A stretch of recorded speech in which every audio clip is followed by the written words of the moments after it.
and you're listening to Radio DMG.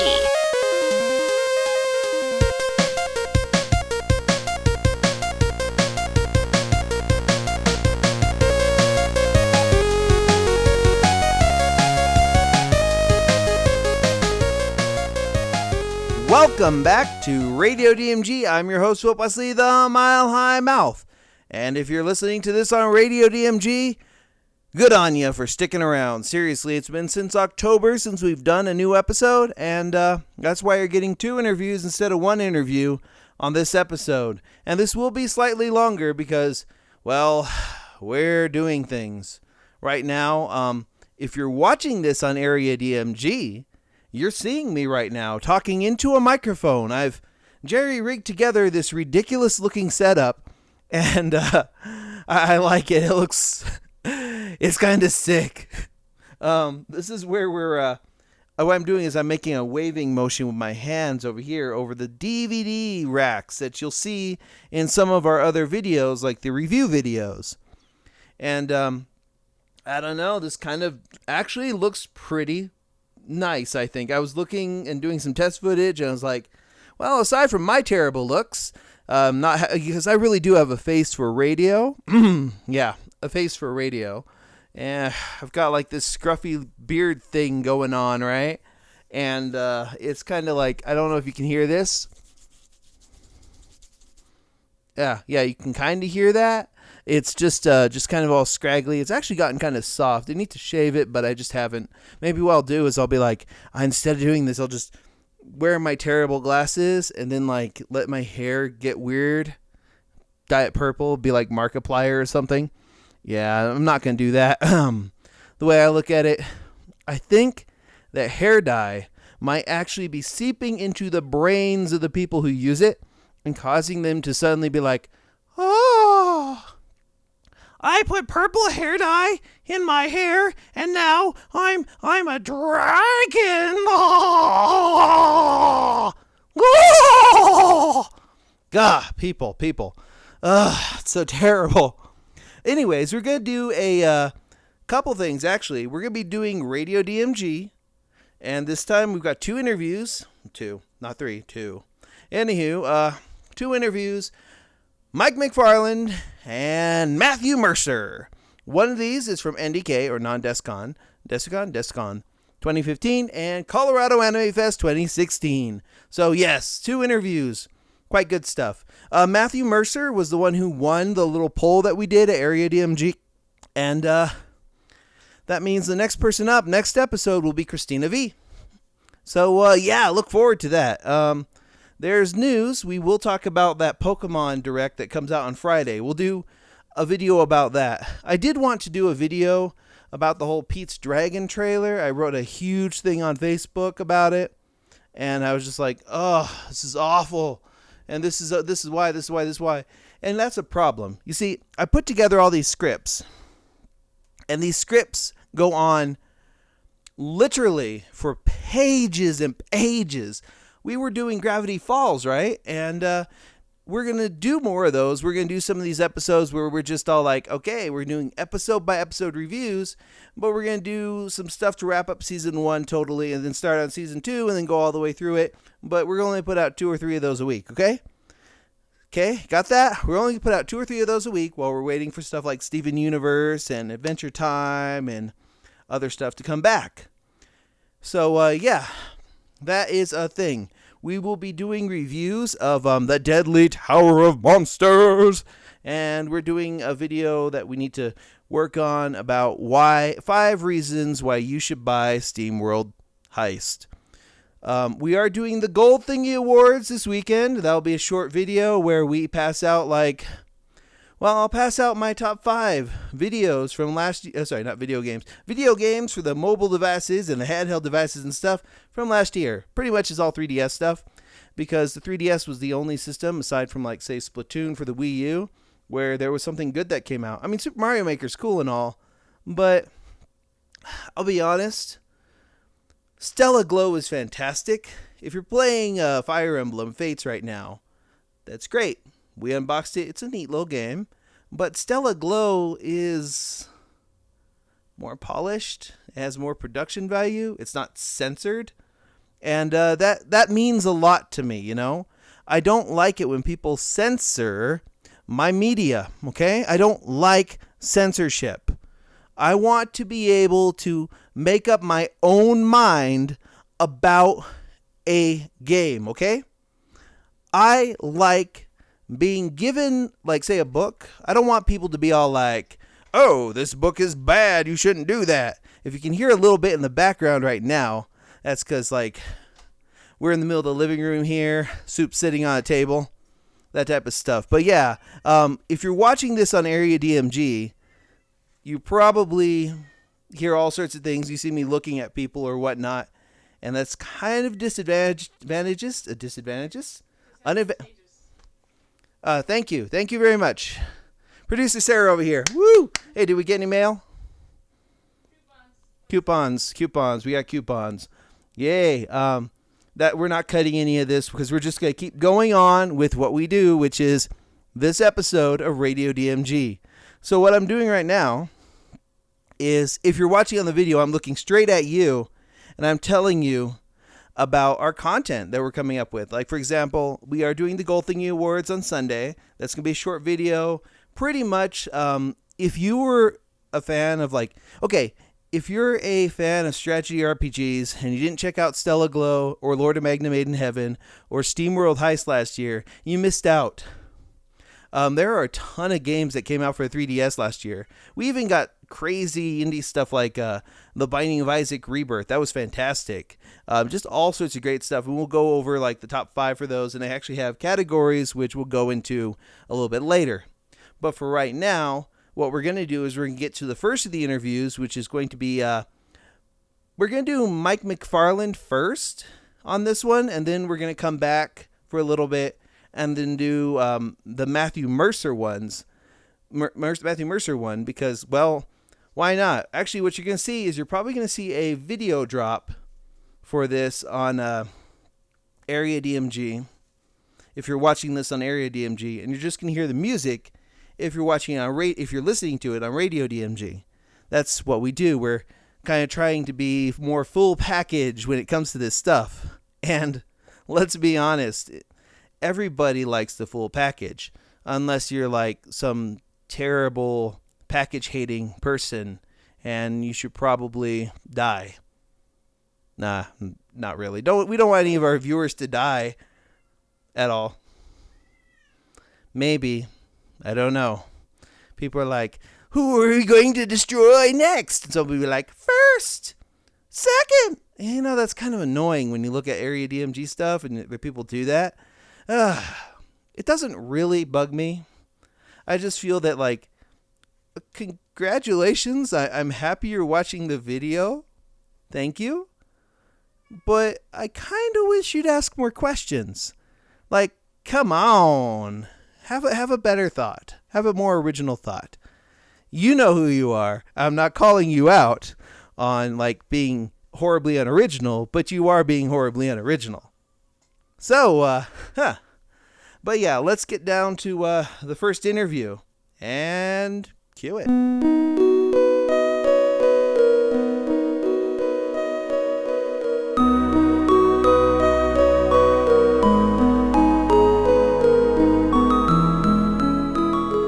And welcome back to Radio DMG. I'm your host, Will Wesley, the Mile High Mouth, and I'm here at Non-DESCON 2015 with Mike McFarland. So, just in case people aren't familiar with who you are and what you do, who are you and what do you do?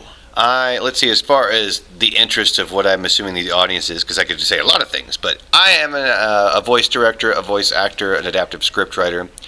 Voice acting-wise, some roles of note would be Master Roshi from the Dragon Ball series, Buggy from One Piece, Jean Kirstein from Attack on Titan, Amon from Tokyo Ghoul, lots of other things.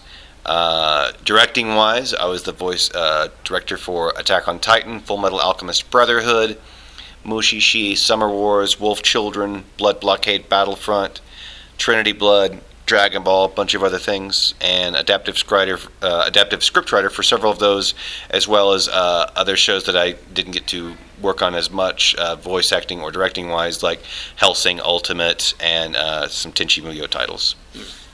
Do you prefer to do ADR work, writing work, or the acting work? You mean ADR directing? Because it's all ADR work. Directing. Okay. Yeah. Directing, writing, or acting. Acting. There's really no preference. It's apples and oranges. They're all good. I take different levels of satisfaction from each one, different types of satisfaction from each of those processes. I would say that writing is the least interactive as far as being around other people, and I do like working with other people, so that would be the only main difference of that one. Otherwise, I enjoy them all immensely. Kind of a bit of a social animal. Yes, I suppose. Yes. So, how did you get into this particular line of work? Well, I was already doing professional acting work in the Dallas-Fort Worth area as a on-camera actor, as well as doing improvisation and theater and radio work, other voice work of that nature, industrial work. When I had an audition for Funimation, they had previously recorded all of their work in, I believe, Vancouver, or at least in parts of Canada, probably primarily Vancouver. And they were doing the first round of auditions for Texas actors that they had ever done. I think initially they weren't aware that the Dallas-Fort Worth area is one of the top places in the United States for commercial and industrial work, so they weren't aware that there were so many working, living, professional actors in the area. From that audition, I think they heard 150-ish, 200-ish people. I was one of about a dozen selected to be in the first property recorded in Texas, which was a Dragon Ball movie called Sleeping Princess and the Devil's Castle. And from that, I was cast as Count Lucifer, who, believe it or not, is a bad guy, and Master Roshi, who I still play to this day. So it sounded like you said you did radio work. Was that mostly commercials, or did you? Yes, I was not. I was not a DJ. I mean, I would do radio commercials. Yeah. And then improv. So professional improv, huh? Yes. To me, professional improv just means that you have a group, you have a regular place to perform, you make money, all of those sorts of things. So yes, I had an improv group, 2 or 3 different improv groups. The latest one was one called Section 8 Comedy, and we were voted best in Dallas by the local paper, the Dallas Observer, a couple of years in a row. We also performed at the Improv in Hollywood and lots of comedy festivals around the United States. And you said there's some theater work. Anything on Broadway or off Broadway? No, most of my theater work was in the Dallas-Fort Worth area, so I guess that would be like super off Broadway. But yeah, some theater work there. The last thing I did theatrically on stage was Bengal Tiger at the Baghdad Zoo at Theater 3. And that was a couple of years ago. So, what do you think of Non-DesCon in Colorado so far? I love it so far. I have not been to Denver or Colorado in over a decade. This is my first Non-DesCon, but not my first time in Colorado. My uncle used to live in the area. He was a mountain hermit he lived up in the Colorado Springs area, and one of those guys that would come to town once a month for supplies and stuff, and otherwise just hole up in a cabin in the woods. So we would visit him from time to time. Staying up in that cabin, fighting off deadites. Fighting off everything. Yeah, pretty much. I think if you live that way, you want to fight off as many things as possible. Pretty much. Yeah. So, what do you think of the new, this hotel, this convention? How's it been for you so far? It's been great. The past few years, I've done about a 50-50 mix of pop culture shows like Comic-Cons and anime conventions. So I had not done an anime convention like this one in a while, and I haven't done one here in Colorado's in, I don't know, 10, 12 years. I think there was a show here called CooneyCon, like a long time ago, and I was at a CooneyCon here. The attendees are great. The staff's been great. I've had a good time with the other guests here. It's overall been, a really wonderful experience. See any spectacular cosplay? There's lots of great cosplay here. There hasn't been anything where I've run up to someone and grabbed a picture or anything like that as of yet, and it's not because it wasn't good enough. I just didn't even think about it at the time, but there is a whole bunch of really awesome cosplay here. Excellent. So you've got a couple panels that you've already done. Some more panels this weekend, right? Of course. Yes, I believe I'm part of a voice actor panel tomorrow, and then there's another autograph session, and I believe just closing ceremonies. So just those 3 events tomorrow. So, have you gotten any time to head on out over to the Taste of Colorado stuff that's going on over here? I haven't done Taste of Colorado yet. Let's see, I went to a place called Sam's Number 3. That was quite good. I'd heard that it had been on like Diners, Drive-Thrus and Dives. Yeah, that show. And I love trying local cuisine. I love trying new food. I thought what they had was very good. I also went to Voodoo Donut and got their Voodoo Dozen, which had a bunch of crazy concoctions that I had not seen before. And we have some crazy donut shops in the Dallas-Fort Worth area as well, but I hadn't seen any quite like these. I was only able to eat one. I was glad that I brought it to my panel to share with my other panelists, and we all had, we shared them around and then shared them up in the green room. But those are so gigantic and rich. It's like eating a donut the size of a cheeseburger. Oh, which one did you eat? I had one that had like a maple glaze on the outside and then like a custard on the inside.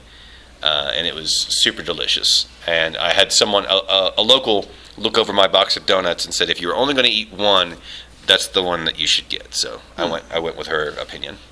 Yeah, we've got all sorts of food. We're even opening up a Torchy's Tacos around here, too. So we're going to start getting some of that Texas breakfast taco stuff going on. That's good. Yeah, we have those Torchy's everywhere. There's one not far from the studio that I hit on Taco Tuesday from time to time.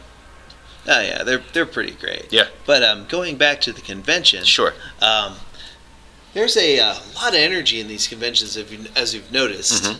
Do you have any tips for how people can take that spark, that shine, that energy from the convention that they just throw out over here, all that energy, how they can bring that energy when they leave the convention to their normal kind of humdrum everyday grind, how they can take that energy and just capture it and keep it? Well, it just depends. Conventions. Because obviously these events are here for a purpose. It's so that you, with your interests in various forms of culture, pop culture, nerd culture, anime, gaming, any of these sorts of things, this is a weekend for you to have to be totally to indulge yourself in just that and be around hundreds and thousands of other people who are here for the exact same reason. It's designed to be your getaway. It's designed to be a special event. So as far as taking it back with you, there's all sorts of things that you could do to keep that interest and maintain that energy by watching new shows, finding and meeting friends at these types of events that live in the same area and go out and do new things with new people. Continue to stay in touch with what's coming out, so you'll always be up on the next new thing. Those are the sorts of things that I can think of offhand. Mm-hmm. And one other issue that people, aside from the lack of the energy thing, is many people who attend these conventions or are fans of your shows and such may be dealing with, say, bullies in their actual everyday life. Do you have any tips on how they can deal with those? Well, as far as dealing with bullies, the strange thing about bullies, at least in my opinion, is that almost no matter what you do for the rest of your life, you're going to encounter some form of bully. It may not be as abrasive and in your face as the typical teenage going through all sorts of issues bully, but you're going to have a boss that'll lean on you really hard, or you're going to have some sort of security guard or a correctional officer or a police officer or someone give you a lot of grief in some capacity. Just know that those individual moments pass by so fleeting, however much they seem to be bothering you at that moment. In the grand scheme of thing, you have to keep in mind that it's just not that big of a deal. I know how it, I know how much it can be crushing, and I know how much that it can hurt, but you have to remember that that's fleeting and it will go away, and you will be around other people that love you and care about you for who you are, and those will continue to be your support group forever. So kind of a que sera, sera, it will pass. It will pass, yeah. There's, unless you're locked up and being tortured illegally somewhere day in and day out, then you have to keep in mind that, however this, frame, this one instance of somebody fronting you in front of a bunch of other people, or someone picking on you from time to time, however grating that is, if you count the seconds of the time that it took for that to take place, we're really not dealing with that much time. And you have lived to tell about it. It's not like being in a fatal car accident. It's not like, being at the wrong place at the wrong time and something, fatal happens to you. It's just a moment in time where things could have gone better and they didn't. And you need to keep in mind all the other times when things didn't go that way, when things have been okay for you, when at the very least things have been, par, when nothing, it may not be that everything's wonderful, but nothing's going wrong. And there will be wonderful moments to counteract those as you continue to go along with your life. Mm-hmm. Coming back to your writing in a bit, when you go ahead and, like, when you're working on adapting a script or so, some of the shows that you've written for have jokes and stuff. Do you draw from your improv background for the jokes in your writing? It really just depends on the show, because as much as possible, even if it's a comedy, I try to keep the context of what the original material is trying to represent and trying to get across in what's written into the scripts. In the end, if it's supposed to be a funny moment, it better be funny. So if something needs to be slightly altered or whatever, as long as you can keep the spirit of what's going on in the dialogue, then that's the main goal. As far as me drawing from my comedy, whatever else, I definitely wouldn't just pull from something I did on stage that I thought was funny and shove into a show, but I might use my know-how of phrasing or timing or wording things in a certain way to help a joke out to be funnier if it's just worded a certain way. So, before we get going, is there anything that you're working on currently that you're allowed to talk about that you would like to go ahead and promote? Or pretty much this is your time to pimp some stuff. Let's see, pimping stuff.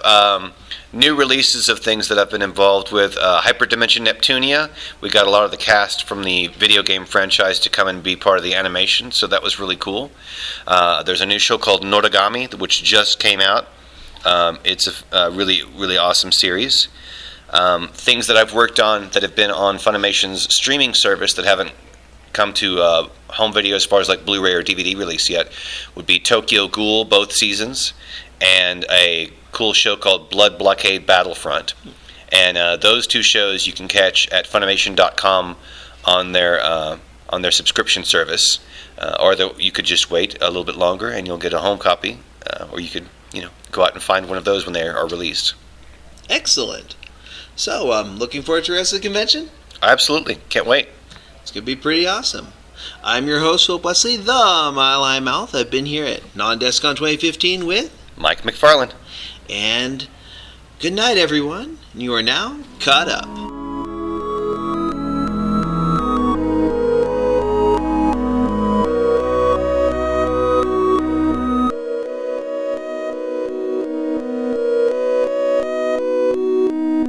Welcome back. That was a pretty good interview, ladies and gentlemen. I'm your host, Philip Wesley, the Mile High Mouth. You're still listening to Radio DMG or watching it on Area DMG. And guess what? Let's get back into it with our second interview of the day, which is Matthew Mercer. Mercer.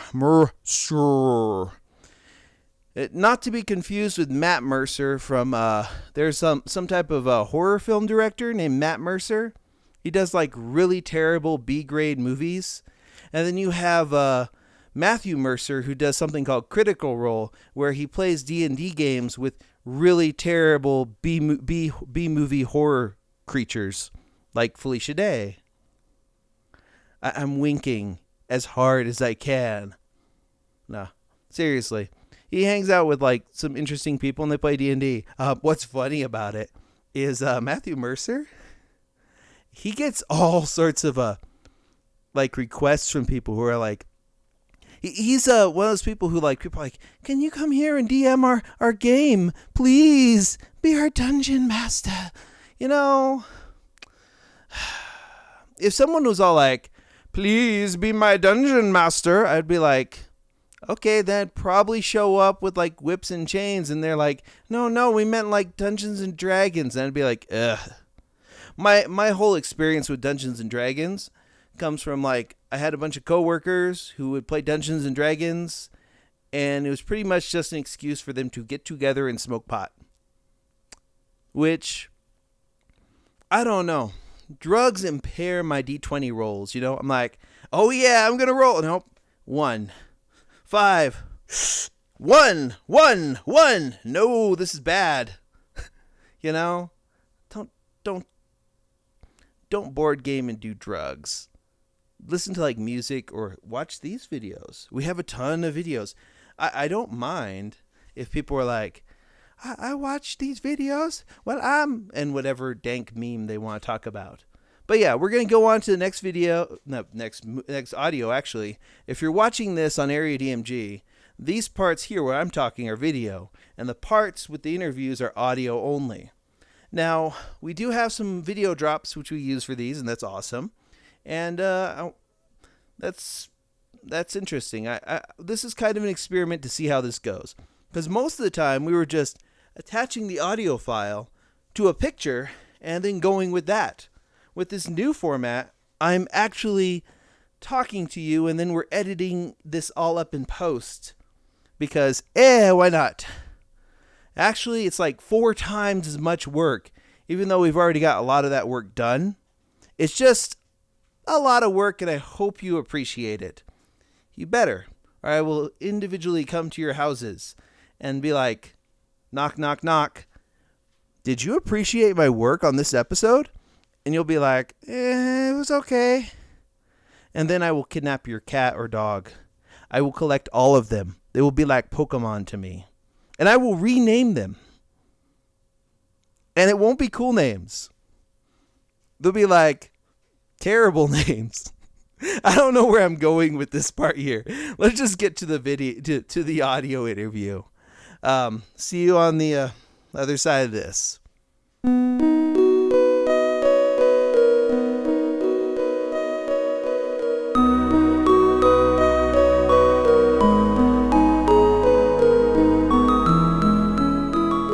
And welcome back to Radio DMG. I'm your host, Phil Bussey, the Mile High Mouth, and I'm here at Colorado Anime Fest 2016 with Matthew Mercer, that guy who's talking right now. Yes, and that guy who's talking right now, just in case people don't know why you're talking right now, who are you and what do you do? I'm a voice actor from Los Angeles, California. I work primarily in cartoons and video games.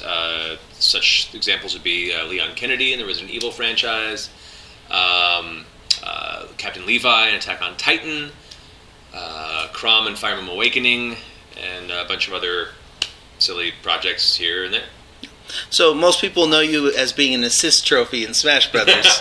Yeah, poor Crom, never getting his day. Happens. At least Lucina didn't kill him. This is true. Yeah, that's true. Yet. Yep. There's still more games. There's DLC. You see? See, there you go. Yeah. Well, of course. So, going into a little bit about like you were talking about like how you do video and video games and anime and stuff. Are there any other things that you do? Yeah, I mean, I've done some stuff in web production. I've done a few web series. Back in 2009, I directed and played a role in a web series called There Will Be Brawl, which is ironic nowadays that I'm actually in Smash Brothers because it was a live-action kind of film noir HBO crime drama parody of the Nintendo universe, Smash Brothers in particular. I followed Luigi through a dystopian mushroom kingdom, and it was a fun web series that actually did pretty well. So I did that. I also directed a 3-episode YouTube series called School of Thrones. That was a kind of 1980s John Hughes high school film, but in School of Thrones type universe, where they had the Stark clique, you had the Lannister clique, and currently I am doing a Twitch channel stream every Thursday night on Geek and Sundry's Twitch called Critical Role, where me and a bunch of other voice actors play Dungeons and Dragons. So rolling dice and being fun, nerdy folks. So why did you decide to start the whole Critical Role thing? Was that your idea? Whose was it? That actually came from Felicia Day. Because we've been playing privately for about 2 years. Just, a lot of them I never played before, and it came up from Liam O'Brien's birthday. Liam O'Brien is one of our players and another very talented voice actor, and he wanted to try and drag some of our other mutual friends into it to just show them what it was like for a one-shot. And it turned into an ongoing campaign. So we played for 2 years, and Ashley Johnson, who's one of our players, which those of you who played Last of Us, she played Ellie in that, and she's done a lot of other great projects. She got in a conversation with Felicia about it. Felicia's like, hey, would you guys want to do that on camera? We were a little cautious about it because, one, private games are a little personal, and putting yourself on the internet like that can be a very difficult, dangerous proposition. You would think people would judge your dwarf orgy or something like that, exactly. right? Exactly. They won't understand. Everyone's dwarf orgy. It's an issue. All the YouTube comments will be like, "What? No!" So we decided to give it a shot, and we continued our ongoing game with cameras in the room, and out of that, this incredible community sprung up, and we're having a great time with it. Excellent. Do you play any other board games besides D&D? I've played plenty of tabletop pen and paper RPGs. Right now, this is kind of consuming my life. Oh, as the dungeon master, most of my free time goes to writing story and getting prepped for the next session. But yeah, I grew up playing all sorts of games, board games in particular. If that's what you're asking about, I'm a very big proponent for the Mansions of Madness Fantasy Flight games. I have all the expansions, and I've played them, so many variations of them. Betrayal of the House on the Hill, Fiasco is less of a board game, but still like a social game. With some other ones that are really, really great. Munchkin. I enjoy card games, Magic the Gathering, all kinds of fun stuff like that. So. Stuff like Dominion and things like that? Yeah, Dominion's great. Oh. I haven't played that in about a year, but I have it and enjoy it very thoroughly. I'm a big gamer when it comes to both video games and tabletop and regular gaming. Regular gaming. Yeah. So, what would you call it? Analog gaming? The ones with the controller thingies, it's a waggle, and the little thing that lights up, yeah. Those ones. That one, the thing with the The thing with the Angry Birds. Oh, no Angry Birds for me. That happens. I know. No, I played it. It's fun. I just, I have so little free time these days that when I do, it usually goes to Witcher 3 or Dark Souls.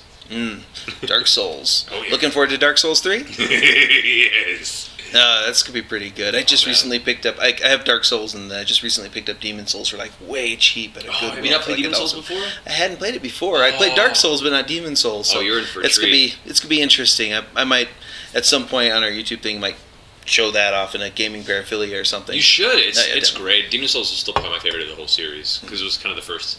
It's the one where it's got all that rough stuff before they start deciding to be like, oh, we're going to just tone this down for a general audience. Yeah, tone it down in quotes. Yeah, but it's definitely probably still the most punishing. Oh man, you make me want to go back and play it again. Oh, it's awesome, right? You started voice acting at kind of a young age. Do you want to talk how that happened? Yeah, I was lucky enough to be doing a lot of theater in school, and I was still in high school at the time. And through a bunch of strange circumstances, I went in to watch a session being recorded, and it was on the Fist of the North Star series, the television series. And after watching it for a little bit, the director during break asked me if I wanted to come in and just do a couple of background wall voices to be part of it. And I'm like, yes, of course, I'd love to, sir. He's like, yes, finally, credits. SAG. Exactly. Bright. Oh, that was not SAG at the time. Anime, especially back then, was not union. Nope. But yeah, I got a chance to add my first credit to any sort of project, professional project, and it was a really cool, inspiring experience. And so from that point, I began to consider this as a possibility, and so put in a lot of hard work into trying to focus in my craft as a voice actor and try and improve myself in the industry. And occasional, I say occasional, once every 6 months to every year, I'd get 1 or 2 sessions doing background work and one-off characters. The guy Soldier 23A that goes hey, he stole my car, just random stuff.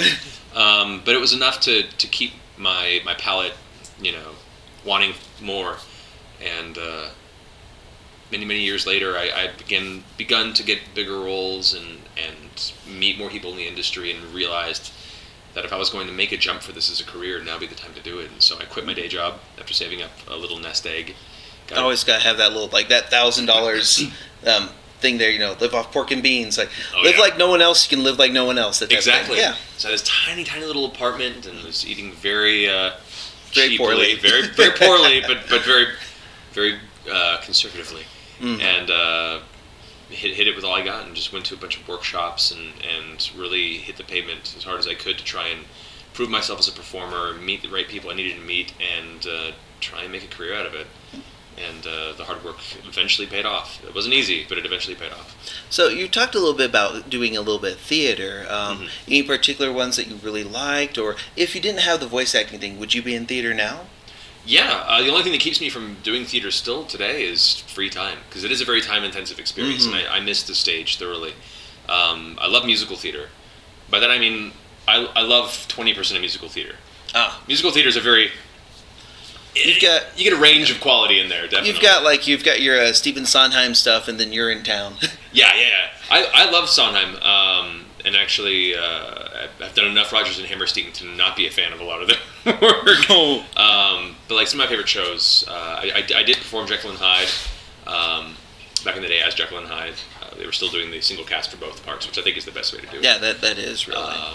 And one of my favorite musicals still of all time is The Scarlet Pimpernel, which I got to see Douglas Sills perform Percy years ago, and it was a phenomenal show. So I definitely have a heart musical theater and a lot of classic theater. There isn't a whole lot of good theater in Los Angeles these days. Most of that's in New York, and what little bit's out there is just too time consuming right now. So maybe one day when things slow down a bit and I'm a little more financially comfortable, I'll go ahead and take the dive again. So what do you think of Colorado Anime Fest so far? It's been great.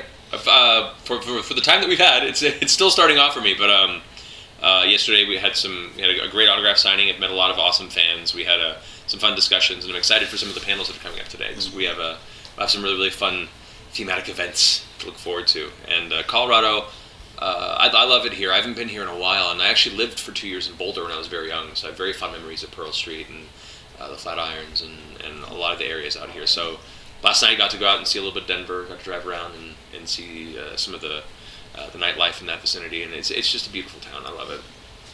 Like, just make sure you're drinking a lot of water, and I've noticed something around here, like peppers actually help with the altitude. No peppers for me. I'm good on peppers. I've had enough for a while, for a lifetime.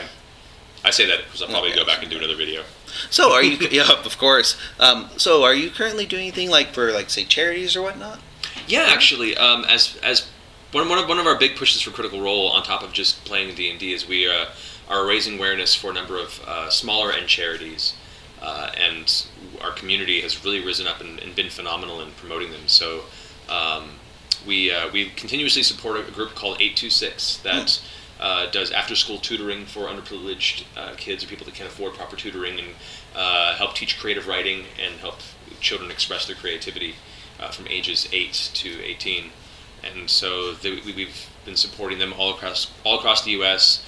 We're big supporters of Game Changer, which is an anti-child cancer foundation, which through them we raised $120,000 last year for the Children's Hospital in Los Angeles, and the community has been overwhelmingly supportive and amazing, and everything that they've given to help these charities.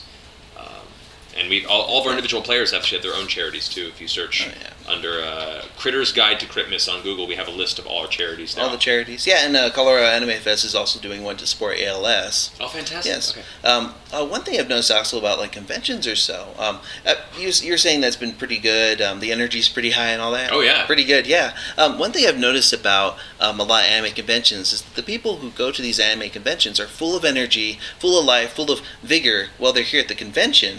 Whereas after they leave the convention and they go to their normal everyday lives at school and work, they just tend to lose that energy. Do you have any suggestions on how they can keep that energy from the convention and apply it to their everyday lives to help them cope with school, work, and any other pressures like family or bullying? Well, what's really great about today, I say this because when I was younger and I started getting to conventions, it wasn't as big of a thing, or it was just an emerging experience. But because of social media, because of the interconnectedness of these communities online, all the friends that you meet at these conventions, the people that help make these memories so fantastic, you can keep contact with on a day-to-day basis. You can continue to share and create more memories and experiences together and support each other through the hard times. There are a number of great online communities via Facebook, via Tumblr, via all sorts of social media groups that are into the same interests and help perpetually offer these points of inspiration. And so that's a really, really great way.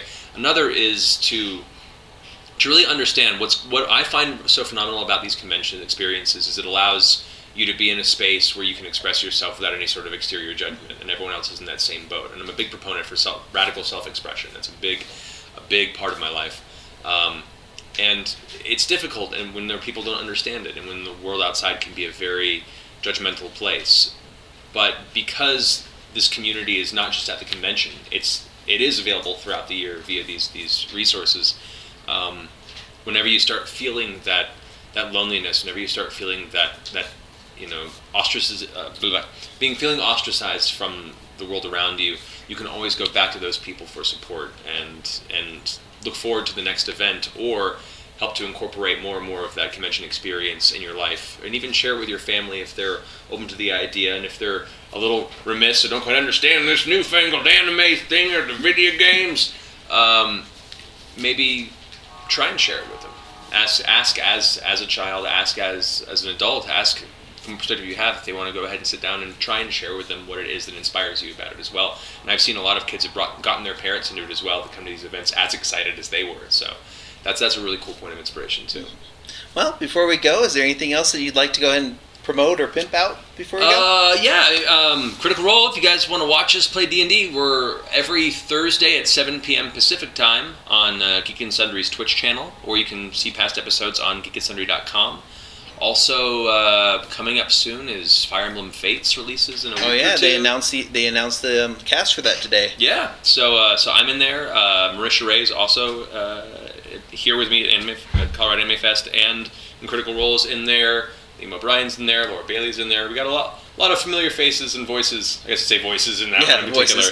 But that game looks to be a lot of fun, so check that out soon. Excellent. Thank you very much for the interview. I've been your host, Philip Wesley, the Mile High Mouth, and here with Matthew Mercer. Thanks so much, guys. Thank you very much, and until the next one comes out, you are now caught up.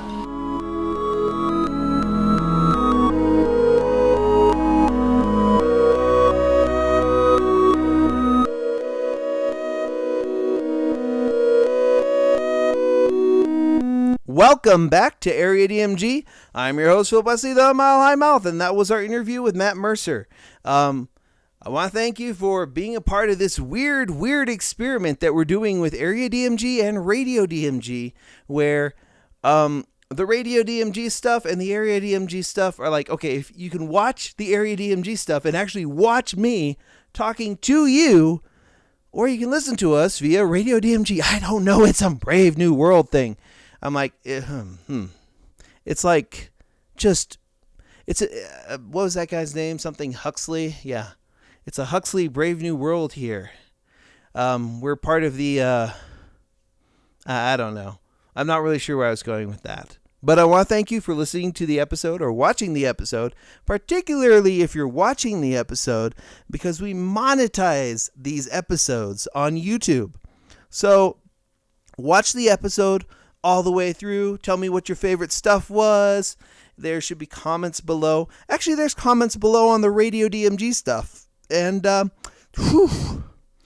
would really like it if it wasn't all people being all like, hey, do you want to buy a thing? Or if we'd get email that was a little bit less of a, hey, we liked your podcast. Would you like to join our network?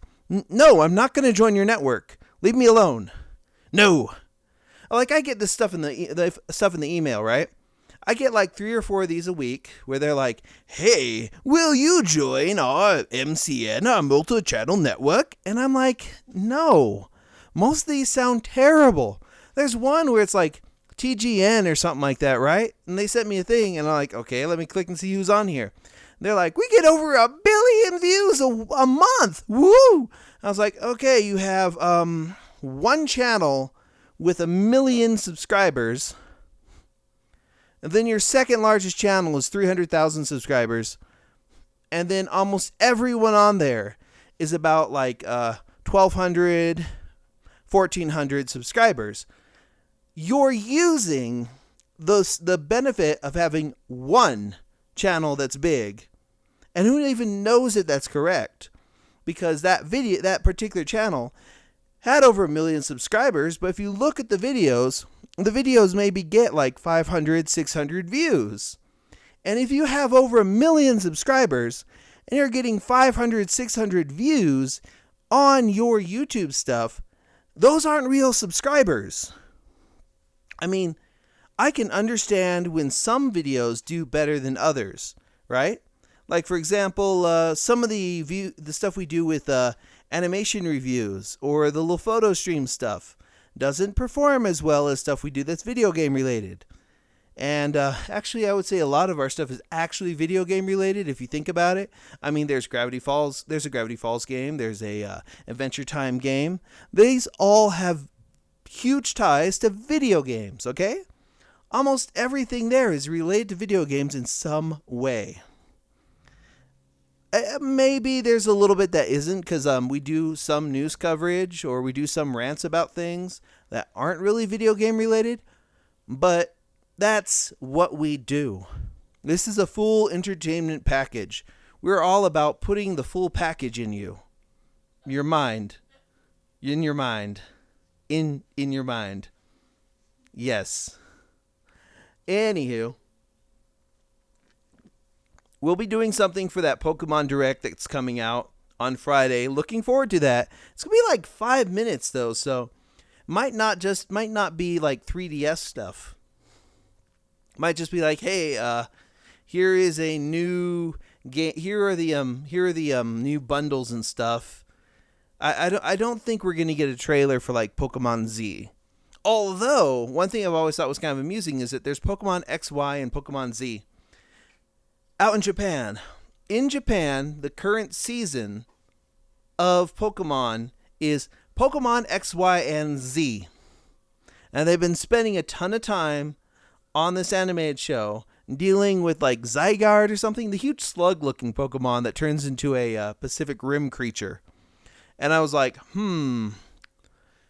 yeah, that's like the worst kept secret. It's kind of like when they're like, oh, they're doing remakes of Ruby and Sapphire. And for like a year, people are like, they're going to do remakes of Ruby and Sapphire. And people are like, there's no evidence of this.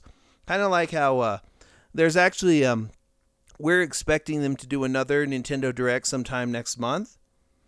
And this one next month will probably be where they announce Disney Art Academy. I mean, seriously. The Art Academy games, the original Art Academy was part of the Touch Generation series of games. And we'll be doing a video about the Touch Generation series of games and its impact on Nintendo, on the Nintendo DS and on the Wii in the future. We're just working on the script for it. And quite frankly, scripts can go for a long time. Because what I do is I write. And writing, I like music, I like drawing, all this stuff. But yeah, writing is something I do a lot of. So we have to figure out how to translate that into smaller videos for you, our audience. Now, that's a lot of shop talk here, but yeah, that's what we're doing right now. We're doing shop talk. I hope you enjoyed both of those interviews. We have more interviews coming up. Next episode, we're just doing one interview instead of two. I'm only doing 2 interviews because it's been so long since our last one. And the next one up will be Christina V, who most of you, if you follow DMG Ice, you know that we have a big obsession with Shantae from Way Forward Technologies. Way Forward. We like them a lot, and she's the current voice of that character. And we did a pretty good interview, and we'll have that up next week. Pretty much. We'll either do that next week or we'll have a musical rations next week. We're trying to do these like one a week, but depending on how long it takes me to put this thing up, we might do like these types of things every other week. Because there is a lot to do. Whew! And I want to thank you for joining us on this ride. Hit the comments below in the YouTube thing or in the Radio DMG comments, because we have those. Share this with your friends. Share it on Twitter. Follow us on Facebook, Twitter, all that jazz. hit those like buttons in the various thingies. We're also on Instagram now, by the way. The Instagram is Area DMG, not DMG Ice. We don't know who has the DMG Ice one. They have all of their stuff private, and they only have like 4 posts. They aren't us. We don't know who they are. We sent a little follow thing, and they haven't. They have their profiles private, and they haven't accepted that. So I'm like, we would never make any of our stuff private, and we don't block people from viewing our content. We have no ban lists. We have no gates for you to go through. We actually encourage you, our listeners and our viewers, to watch our stuff. We actually respect you and treat you like an adult, so we're not going to make anything private or lock anything behind like just a whim wall, essentially. We're not a closed group. We are open and transparent for you. Anywho, that's the show for today. I want to thank you for watching this on Area DMG or listening to it on Radio DMG. That's areadmg.com or radiodmg.com. You should follow us on all of our social media stuff. You should share this with all of your friends. Email this to all of your enemies. And hit those like buttons, comment buttons, and all that stuff. And until the next video and next audio show comes out, you are now caught up.